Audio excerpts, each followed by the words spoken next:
ओम श्री परमात्मने नमः। हे पार्थ, जिस प्रकार निर्मल आकाश ब्रह्मवश अति मलिन दिखाई पड़ता है, उसी प्रकार चेतन आत्मा में सुख दुख आदि द्वंद्व और स्वार्थ में कल्पनाएं दिखाई पड़ती हैं। किंतु तुम यह जान लो कि आत्मा नित्य ही सुख दुख आदि से असंग है। अतः हे प्रिय, तुम यह सत्य मान लो कि ये सब उसके अंतर्गत भ्रम से ही प्रतीत हो रहे हैं। यह जो कुछ भी प्रतीत हो रहा है वह सब एकमात्र बुद्धि के अशुद्ध होने से हो रहा है, जिसकी निवृत्ति ज्ञान होते ही हो जाती है। हे तात, मैं सत्य कहता हूँ कि सुख दुख आदि द्वंद्व न देह के धर्म हैं और न ही निर्विकार आत्मा के। ये तो तामस बुद्धि के कारण अनुभव में आते हैं और इसी कारण अज्ञानी शांति प्राप्त नहीं कर पाते। सच पूछो तो यहाँ तो कोई न दुखी है, न दीन है, न कोई अशांत है और न मलिन ही है, बल्कि सभी शांत दांत एवं सम ब्रह्म ही हैं। अतः चराचर जगत को आत्म रूप से देखो।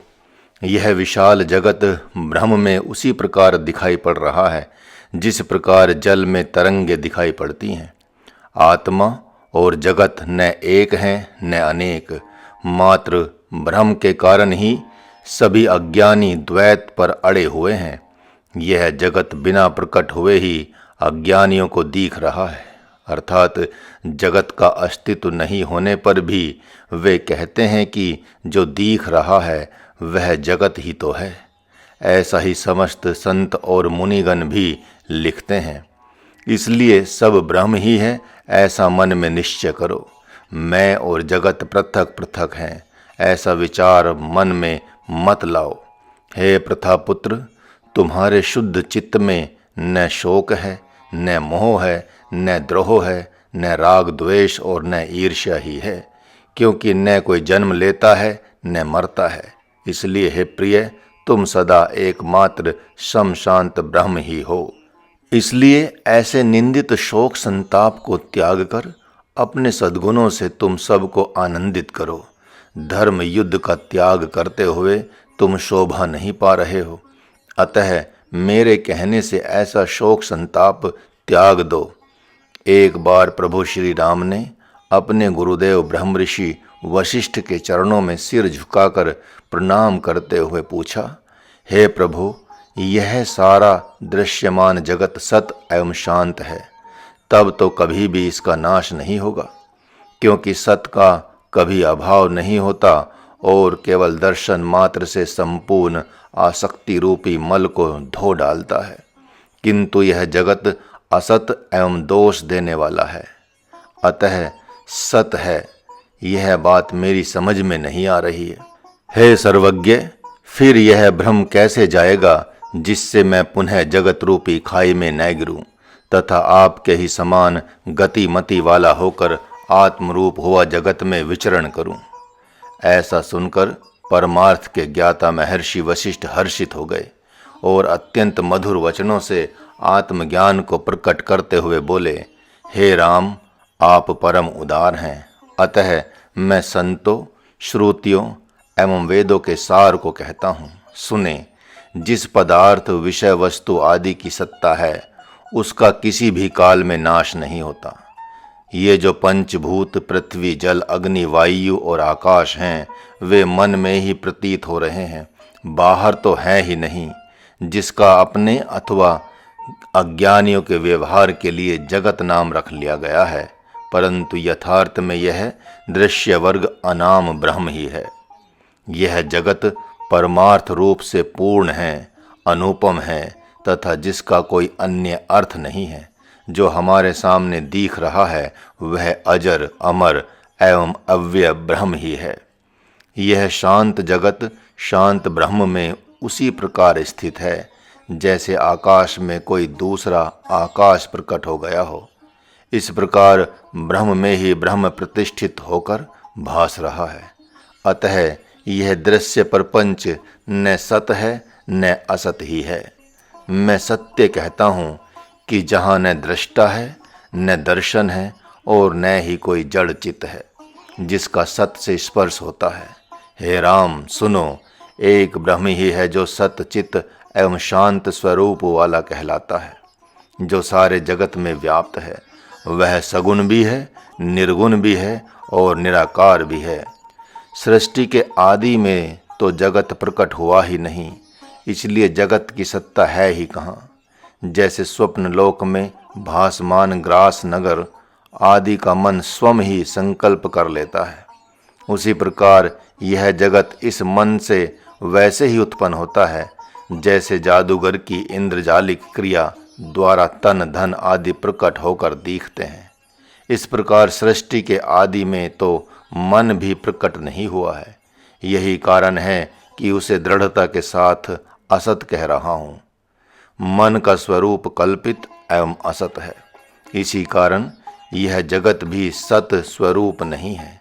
हे राम, इस बात का जिस प्रकार अनुभव होगा उस विधि को आपसे कह रहा हूँ, सुने।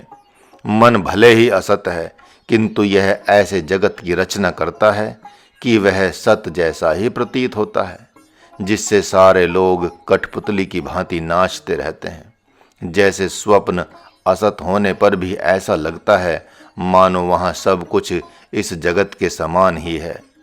यह मन अति ऐश्वर्य से पूर्ण एवं विस्तृत जगत रूपी जाल की रचना करके हृदय में चिरकाल से भास रहा है, और इसका रक्षक भी यही है। यह चंचल मन स्वयं से प्रकट होता है, स्वयं से क्रीड़ा करता है तथा स्वयं से ही स्वयं का संहार करता है। यह बार बार उत्कर्ष एवं अपकर्ष को प्राप्त होता है। हे राम, यही जगत का संपूर्ण रहस्य है। इस प्रसंग को सुनकर महात्मा अर्जुन के हृदय को अति संतुष्टि हुई। उन्होंने बारंबार भगवान की वंदना करते हुए उनका सम्मान किया। वे केवल भगवान के परम ज्ञान से युक्त अमृतमय वचनों को सुनना चाहते हैं। यह सत ब्रह्म सदा सर्वदा कैसे मन में आए, परम दयालु भगवान ने उन्हें पुनः सुनाना प्रारंभ किया। हे पार्थ, जिससे यह संपूर्ण जगत व्याप्त है, उस अविनाशी का कोई भी नाश नहीं कर सकता। उस परम ब्रह्म परमात्मा को देवता एवं संतगण अव्यय कहते हैं तथा वेद पुराणों का भी यही कहना है। वही सत परमात्मा सदा एक रस रहता है, भले ही उसके हृदय में अनेक जगत वास कर रहे हों। यह शरीर बालक, जवान और बूढ़ा होता है तथा कभी स्वस्थ एवं अस्वस्थ होता है।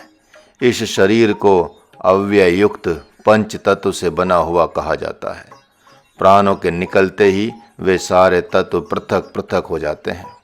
यह शरीर जब जन्म लेता है तो स्वयं से अपना पालन पोषण नहीं कर सकता, अतः कोई दूसरा ही इसका लालन पालन करता है।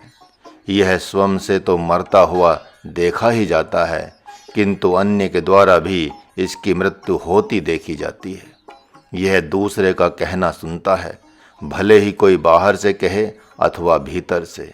हे अर्जुन, यह अपने द्वारा तो देखा ही जाता है, दूसरे के द्वारा भी देखा जाता है।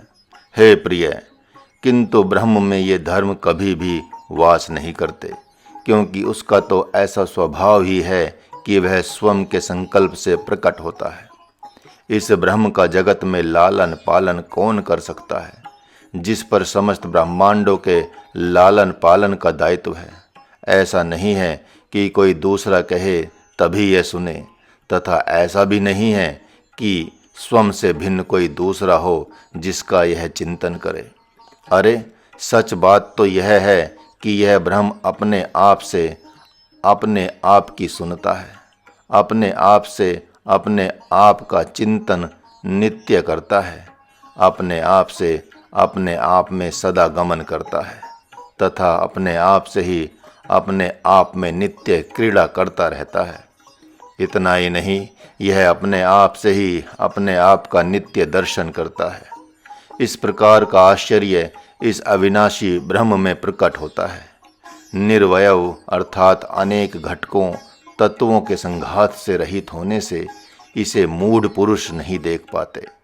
अतः इस गूढ़ से भी गूढ़ रहस्य में ब्रह्म को कौन मार सकता है।